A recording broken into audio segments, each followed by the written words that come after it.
Then that the Department of Energy recently, last month, they wrote Congress and basically asking the Congress to give the DOE the authority or leeway to address situations like this one when there is spike of price in oil. By the time nag-increase, diba, merong level, nag-increase ang price, kung pwedeng magbawas ng excise tax. And the issue of VAT.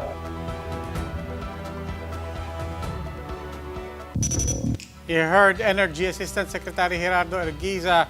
He's making the call once again for the DOE to be granted authority to suspend excise taxes on fuel as prices of oil reach record highs. The agency is also pushing for the unbundling of oil prices.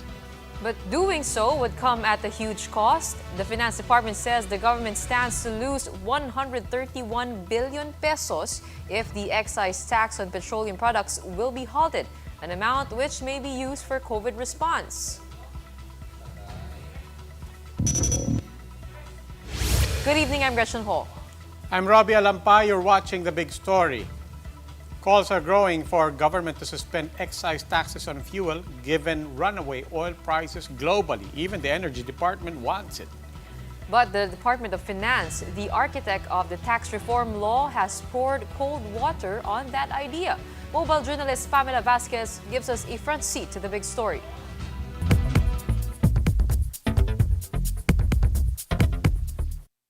Ang unang-una ko gagawin is babawasan ko ng 50% ang buwis ng langis. Magmumura na ang gas mo sa tatora, sa krudo, sa pump, sa truck, sa biyahe ng gulay mo. This proposal to suspend all excise taxes was echoed by fellow presidential aspirants, Senator Ping Lacson and former Senator Bongbong Marcos.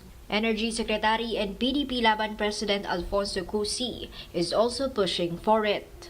It's because we've seen 8 straight weeks of oil price hikes driven by higher prices globally. This year alone, the price of local diesel has gone up by 18 pesos a liter. Gasoline jumped by nearly 20 pesos per liter. But the Department of Finance has warned that suspending the excise tax means the government will lose 131.4 billion pesos in revenues. That could impact other important programs for next year, including COVID-19 related measures. The Energy Department says it has even begun asking the oil companies for discounts. About 5 companies responded positively also already and said they will be giving the discounts. 3 of them has already been giving the discounts. Jetty, Unioil, Sea Oil, Phoenix, and Shell. Under the train law, excise taxes on diesel are now at 6 pesos per liter. Gasoline is at 10 pesos per liter. Oil companies must also pay 12% VAT on top of that, which gets passed on to consumers. Analysts expect oil prices to remain high until next year. But the DOF warned that any suspension of excise taxes should be appropriately studied as it may affect the government's budget for COVID-19 measures. Mobile journalist Pamela Vasquez, We Are One News. To discuss this in further detail, we have Assistant Secretary Jerpy Erguiza joining us via Zoom. Good evening, Asik Erguiza. Good evening, Robbie. Good evening, Gretchen. Asik, what do you say to the DOF? 130 billion daw ang forgo natin. Malaking bagay nga naman to during COVID. Well, actually, before the Secretary of the Department of Energy, Secretary Cusi, submitted this letter to Congress, he had a coordination with Secretary Dominguez, and they discussed this matter. This concept is in line with what happened during this pandemic when the Bayanihan Law was passed. There was a provision that led to an executive order which allowed then the addition of some fees or amount in the sale of oil, which will be used for the pandemic. But this has a sunset provision, and in that the arrangement was when the price of oil reaches a certain point, then it will be stopped. So this is also the concept that is being proposed by Secretary Pusi. He wrote Congress, of course, with coordinating first with Secretary Dominguez, uh, to provide or give a framework where the Department of Energy could do something to intervene in times of when oil prices spike suddenly, like what we are in right now. And the concept is once the price, a certain price is reached, then the Department of Energy will have the authority to ask for the suspension or the payment of excise tax in a lesser amount. In the meantime, Asek Ergiza, short of getting Congress to help you out on this and in the immediate term, what are the options purely on the executive side of government to give our people some Yes, reprieve? yes, of course, we in the Department of Energy also thought of what we can do, and with other partners in the government, like the OTR, we're talking about a whole of government approach. With respect to what the Department of Energy can do, we've talked to various oil companies, and as it was aired earlier, about five oil companies already responded. And we had discussions with the FTRB to ensure that we have mechanism that all these discounts will be uh, used in by the public transport system. And in addition to this, of course, we've been continuously coordinating to the companies which have promised to give discounts. We have other companies, but they have to go to the decision makers. We had a meeting with the public transport group the other day, Wednesday, and they've asked us to ask or talk to the oil companies and ask for bigger discounts.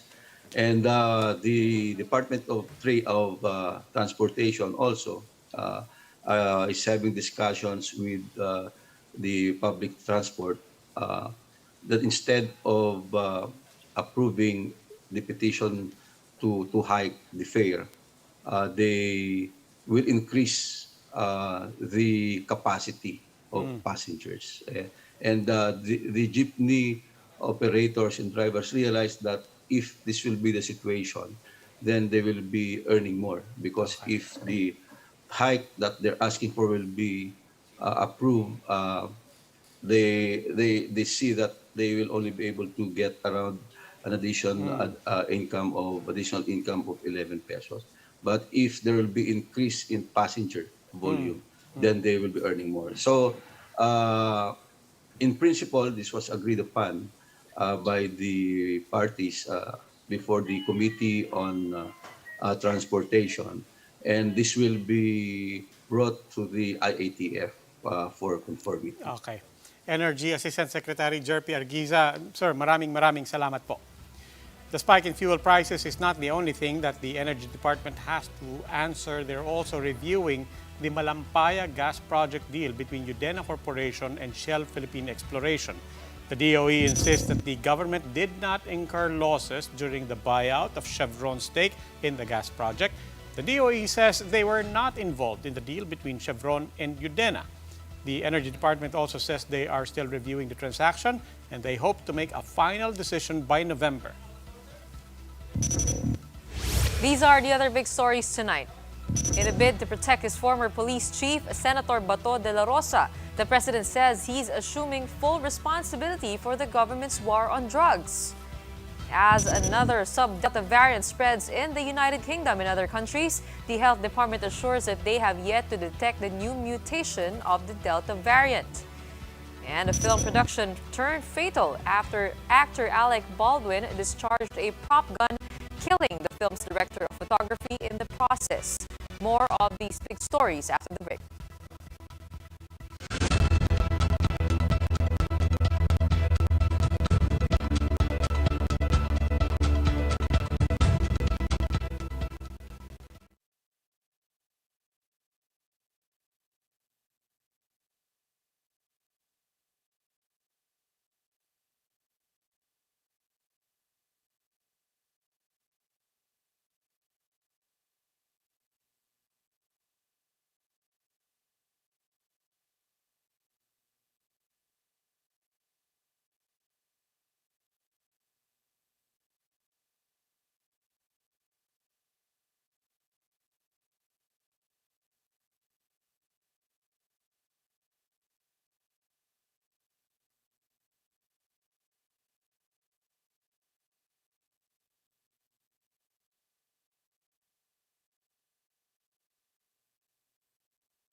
Good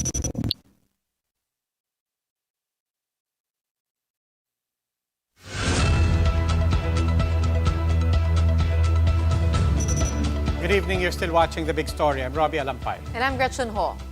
A new policy is being pushed for businesses under Alert Level 3, no vaccine, no pay. But is this policy or this proposed policy legal? Labor groups are questioning the protocol and are even considering taking the matter to court. Mobile journalist Jacob Lazaro gives us a front seat to the story. Merly Ganabab, a salon manager in Manila, believes that all of her staff should be vaccinated to keep everyone safe. But she also believes information and encouragement is a more persuasive tool than fear. Pinaliwanag kung ano yung ikagaganda sa sa sarili mo at sa lahat. Parang na-encourage kaming magpabakuna. But on Thursday, Labor Secretary Silvestre Bello III said establishments offering dine-in services and in-person services can withhold salaries of their employees if they're not vaccinated. The alert level guidelines require employees of these establishments to be fully vaccinated. This raises legal questions. Section 12 of the Republic Act 11525, or the COVID-19 vaccination program, states that vaccine cards shall not be considered as an additional requirement for employment. Alam mo itong IATF resolution is also approved by the President. And the President is acting in an emergency power because we are in a state of emergency. Attorney Sonny Matula, president of the Federation of Free Workers, says workers would have no choice if a law requiring vaccinations is passed. But without a law, workers have the right to take the issue to court. Pwede ka mag-file ng illegal suspension o constructive dismissal sa labor arbitration branch ng NLRC.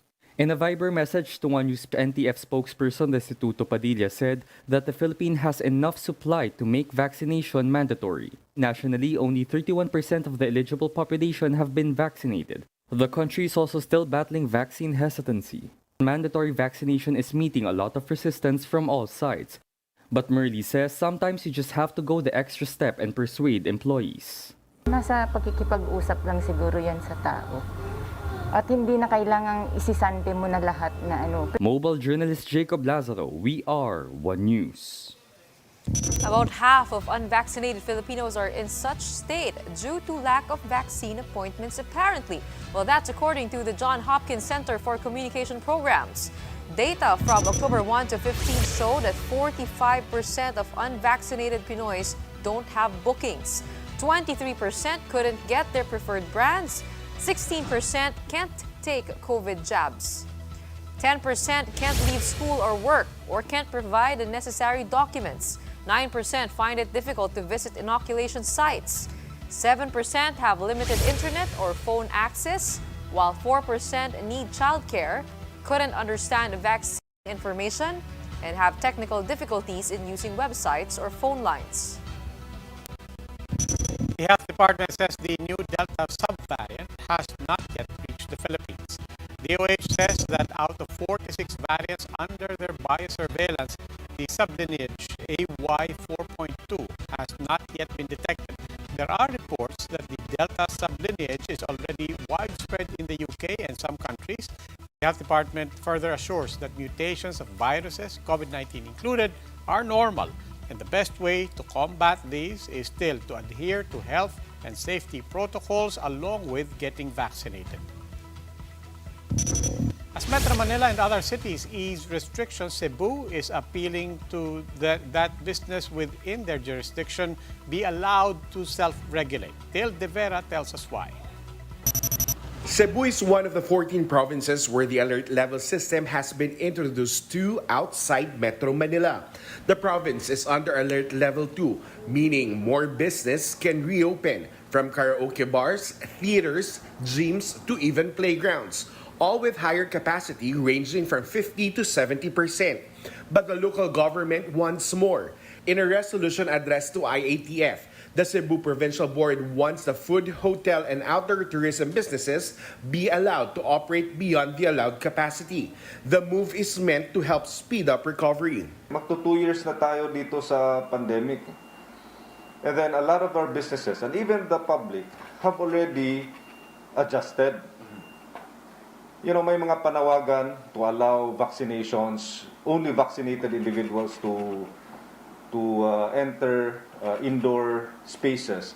This is in a way parang allowing businesses to self-regulate.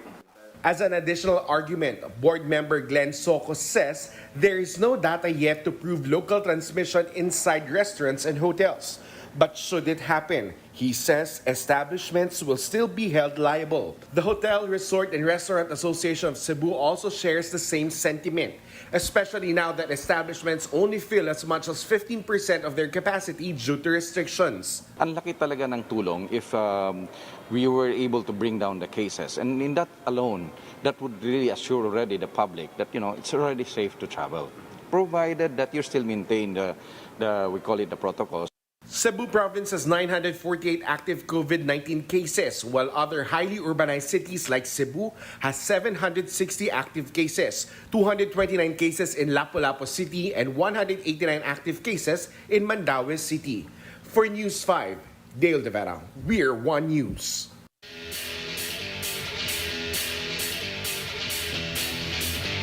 For the big story in sports, seems like the Philippines has a new ice princess. Know more about the record-breaking 16-year-old Sofia Frank in my report. Graceful and yet filled with emotions. The country's ice princess Sofia Frank may be young at 16, but she has already carved a spot in Philippine figure skating history. She recently eclipsed records in the 2021 Challenger Series Finlandia Trophy with 53.33 score in the short program and a 94.79 in the free skate for a total of 148.09. She finished 18th overall, impressive for someone who just had her second international competition. I actually didn't even know I broke any records until after I skated. But I was very surprised because, you know, they weren't my greatest skate. Sofia learned the sport at age 3 thanks to her parents. Sofia's father, Noah, was a hockey coach, while her mom, Precious Tongko, was a former Binibining Pilipinas Maha in the 90s. A perfect combination for a sport where skill and artistry are judged. But it was mostly like both of my parents who really got us into skating. They're very similar in a way. You know, like being judged by judges and, you know, presenting yourself and, you know, obviously like the dresses and everything. Sofia grew up in the United States, but she says she's proud to represent her Pinoy roots. I think really just making the Philippines proud and, you know, having that opportunity to be representing the Philippines is really like it's an honor. She now sets her sights on the next Winter Olympics, even after failing to make the cut in the 2022 Games. Supporters even made a GoFundMe to help her with her training expenses. For the next 4 years, I'm just really gonna try to, you know, focus on being more consistent. You know, I think with the more experience and exposure I have, you know, competing internationally, I think the better I'll get. Gretchen Ho, we are One News.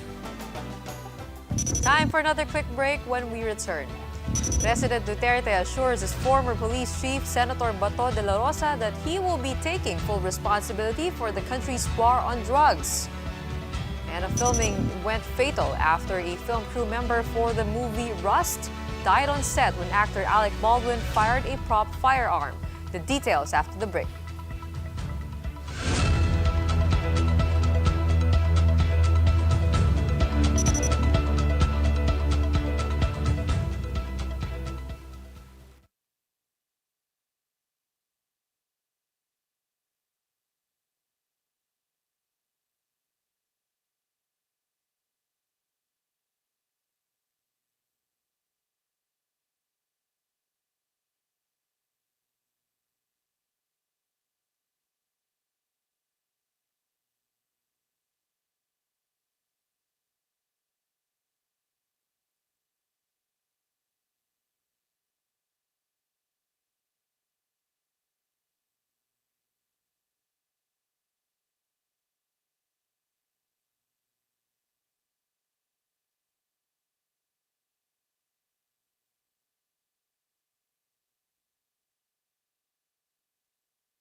Good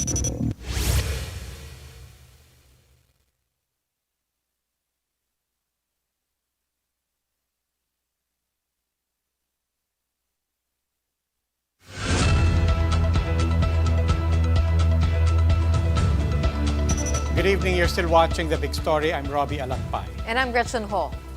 In order to protect his former top cop, the president says he is taking full responsibility for the government's war on drugs. The chief executive is still standing by his anti-narcotics campaign, rejecting accusations that it failed to snag a big-time fish. Marian Enriquez has the story. Huwag kang mag-alala. If there is any person who is going to prison, it would be me. Si Bato na nervyos kasi kasali siya doon sa tukhang niya. As was his wont, President Rodrigo Duterte once again stood by his man. He says former PNP chief Senator Bato de la Rosa is wary over the International Criminal Court's probe on the country's war on drugs. The two are among the architects of the anti-narcotics campaign. I assume full responsibility. Kaya sabi ko kay Bato, ako, turo mo ako, si Duterte ang nag-utos. According to the ICC, they may issue arrest warrants if there is enough evidence, even for heads of state. When a state has ratified the Rome Statute, that means the state has accepted that even heads of states or any other officials from that state are not immune from persecution before the ICC. Duterte also debunked criticisms that the drug war has never snagged a big fish. He cited the 4 Chinese nationals recently killed in an anti-drug operation in Angeles, Pampanga, where 38 kilos of shabu were seized, worth 262 million pesos. But was this really a big catch? Unang-una, hindi natin ma-verify yan because we rely on a lot on the information coming from the police. Nakita naman natin dun sa profile ng mga napatay, sa karamihan ng mga napatay, puro mga pipitsugin, mga drug dealers at drug users naman yung mga yan. Human Rights Watch also said that the 52 cases investigated by the Justice Department is not enough, considering that thousands have perished. So ang tingin namin dito ay mukhang token na step lang ito ng DOJ. Demonstrate sa international community, sa ICC, na kumbaga ay gumagana naman yung hustisya sa bansa. The Justice Department, in an interview with the chiefs, said that they will be looking into 6,000 other drug war cases. For News 5, Marian Enriquez, we are One News. Actor Alec Baldwin fired a prop gun on the movie set and apparently killed a female crew member and wounded the movie director. The fatal shooting happened during the filming of the indie feature Rust. Director of photography Helena Hutchins was taken to the nearest hospital by helicopter, but she died shortly afterward. Director Joel Souza was brought to another local hospital and he has been undergoing treatment. Nobody was arrested, no charges have been filed so far. Production for Rust has been halted. Baldwin's camp, meanwhile, has yet to issue a statement.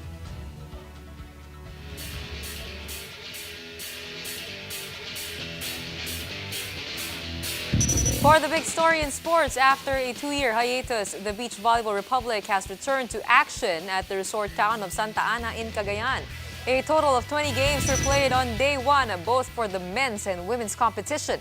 25 teams, 14 in the women's and 11 in the men's division, are vying for the championship in the first of the 2 competition legs set from October 22 to 25. The second and final leg, meanwhile, will be played on October 28 to 31 and may be streamed via Puso Pilipinas.